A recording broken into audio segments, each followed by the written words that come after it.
অন্ধ্রপ্রদেশ ও এর আশেপাশের এলাকায় অবস্থানরত গভীর নিম্নচাপটি উত্তর উত্তর পশ্চিম দিকে অগ্রসর ও দুর্বল হয়ে প্রথমে নিম্নচাপে পরিণত হয়, পরে সুস্পষ্ট লঘুচাপে পরিণত হয়ে উত্তর ছত্তিশগড় ও এর আশেপাশে অবস্থান করছিল।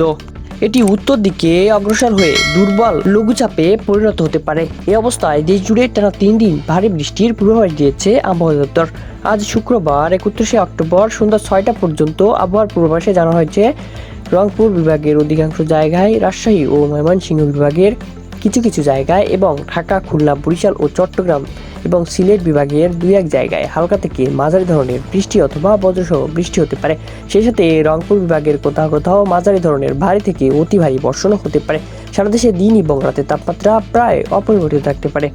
পরের 24 ঘন্টায় রংপুর ও রাজশাহী বিভাগের অধিকাংশ জায়গায়, ময়মনসিংহ ও খুলনা বিভাগের কিছু কিছু জায়গায় এবং ঢাকা, বরিশাল, চট্টগ্রাম ও সিলেট বিভাগের 2-1 জায়গায় হালকা থেকে মাঝারি ধরনের বৃষ্টি অথবা বজ্রসহ বৃষ্টি হতে পারে।